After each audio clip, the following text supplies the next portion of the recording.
কোঠা কোনো ইস্যু না, দেশটাকে ধ্বংস করাই তাদের উদ্দেশ্য। প্রধানমন্ত্রী কোটা কোনো ইস্যু না।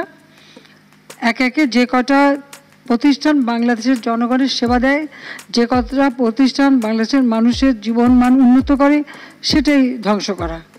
প্রধানমন্ত্রী শেখ হাসিনা বলেছেন, এখন বোঝা যাচ্ছে কোটা কোনো ইস্যু না। বিএনপি জামায়াতের উদ্দেশ্য বাংলাদেশকে ধ্বংস করা। সোমবার 29 জুলাই সন্ধ্যায় 14 দলের সঙ্গে বৈঠকের আগে সূচনা বক্তব্যে এসব কথা বলেন জোট নেত্রী শেখ হাসিনা। বলেন, এদের উদ্দেশ্য এখন বোঝা যাচ্ছে, কোটা কোনো ইস্যু না। যে কয়টা প্রতিষ্ঠান জনগণের সেবা দেয়, যে কয়টা প্রতিষ্ঠান দেশের জীবনমান উন্নত করে, সেটাই ধ্বংস করা, অর্থাৎ বাংলাদেশটাকেই ধ্বংস করে ফেলা। এখানে শিবির, ছাত্রদল, বিএনপি, জামায়াত এরা জঙ্গি, এরাই আজকে আমাদের উপর থাবা দিয়েছে। তিনি বলেন, বাংলাদেশে যে ঘটনাগুলো ঘটছে এটা সম্পূর্ণ জঙ্গিবাদী কাজ, যা দুর্ভাগ্যের বিষয়। স্বাধীনতা লাভের পর বাংলাদেশ উন্নত হয়েছে, ফলে বাংলাদেশ বিশ্বব্যাপী একটা মর্যাদার আসন পেয়েছে। বাংলাদেশের নাম শুনলে সবাই সমীহ করে মর্যাদার চোখে দেখে। প্রধানমন্ত্রী বলেন, আমরা আর্থসামাজিক ও অবকাঠামোগত উন্নয়নের মধ্য দিয়ে আন্তর্জাতিক পর্যায়ে বাংলাদেশকে তুলে আনতে সক্ষম হয়েছি।